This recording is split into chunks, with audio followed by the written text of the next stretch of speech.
You can do anything, but what you gonna do for it? How you gonna move for it? What you gonna be? Everybody, welcome to A-Train Bets. I'm the A-Train, and I make bets. Now, today, there's a clip from our live stream this morning that I thought was so powerful that I wanted to share it with you in a standalone video. And what we're talking about in this video is a situation where all we have are two lines. We have a FanDuel line and we have a Pinnacle line. And I go through, how do I analyze in a situation where there's not a lot of data? There's only two sources of data in this, yet I'm able to figure out where the sharp line is, which we kind of default to Pinnacle, but because of the widths in these lines, we're able to assess quantitatively and qualitatively whether or not we should go and make this play at FanDuel. So what we do is we kind of break this down, but I really like this because this happened live. And as I'm analyzing it, I realize, okay, here's how we are assessing a market and determining, do we go place a bet at this sportsbook? Do we, how big of a bet do we want to make? Do we want to change it from the Kelly criteria in any way? And how might we evolve the tools that we're using and the process that we're using to analyze these markets versus the books and the bets that we could place? How can we make that even better? It's so important. It is so important to constantly be trying to get better at what we're doing and finding ways to tweak our process so that we can get even more insight quicker, to make better decisions faster, so we can take action to make the bets faster and better, right-sized, based on the risk, based on our bankroll, based on our confidence levels in the market, and based on the sharpness of the books involved. And all of that stuff should be brought in, filtered down, and coalesced into as quick of an assessment as we can. And that's what I try to do with this money machine tool that I use on my live streams. But it's also something that we should all be doing all of the time with any of the sharp betting that we're trying to do, because that's how you be a sharp bettor. That is how you do this work. You have to analyze quickly, make good decisions, and determine, do I place a bet or not? Do I walk away or do I walk towards this bet? And then how big do I size that bet? The bet sizing is also very important from a risk management and profit expectation perspective.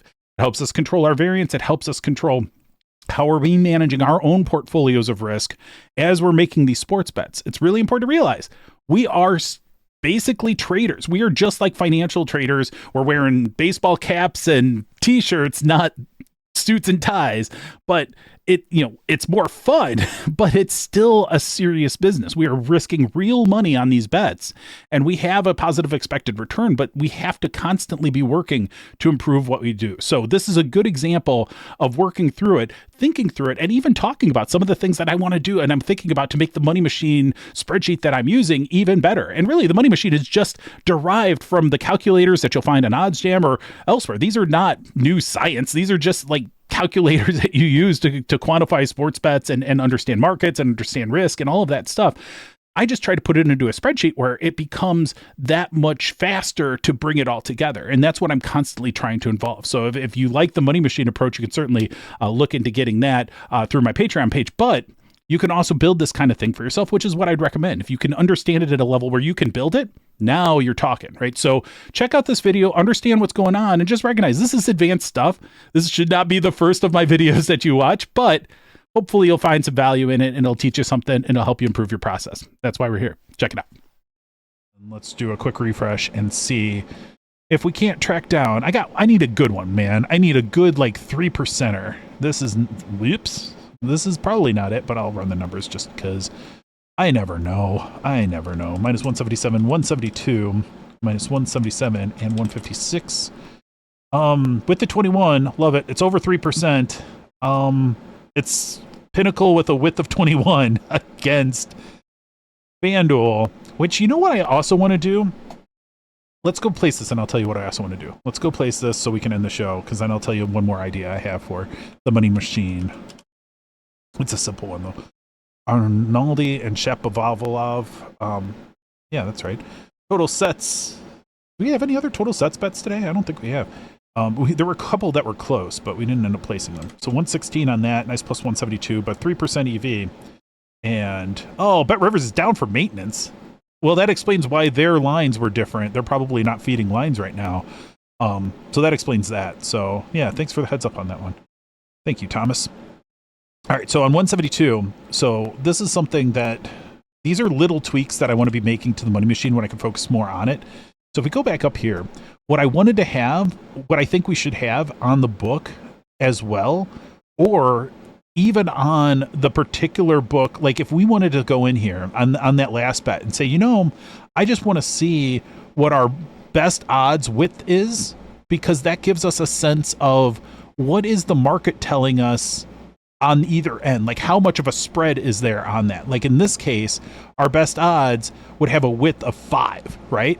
But if I also said, I want to just look at FanDuel here, and we're not going to use this to make any wager size recommendations or whatever, but now I can go in here and say, all right, minus 235 and 172. Say I was using them as, you know, I could add, so I could easily just add them over here right now. And so I can leave this as minus 177. So what you'll have is, even though I have this number in here, just so I can see the width. So what FanDuel is literally telling us here is that they are saying, we don't fucking know. We don't know where this line should be. And so they just have this huge width, but they're so wrong. They're so wrong that it was still worth us placing a positive EV play on that plus 172. So instead, what we're going to have is, now we're betting with Pinnacle.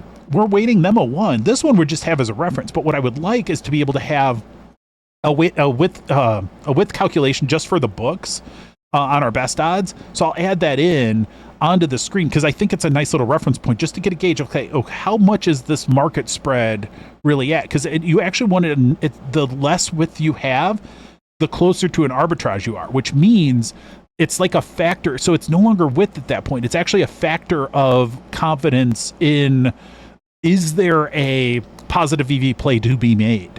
So that's the thing that I want you to think about when we're looking at these markets. Because really, I don't care what the bet is.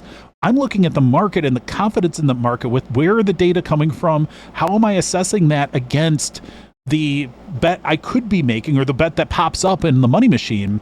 I'm looking at that to say, how do I know what to do here? And whether I should make the bet, walk away, how much I should make the bet for.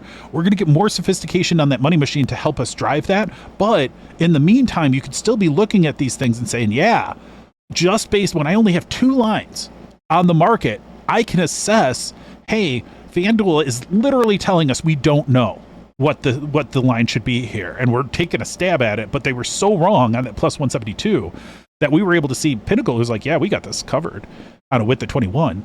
That allows them to, allows us to say, yeah, we have some confidence in this read. We have a positive EV play. You just needed 2 numbers. 2 numbers from 2 books can give you that much information to know we have a bet to make. That's the power of how we do positive EV betting, how we use OddsJam, and how we use the money machine to drive that.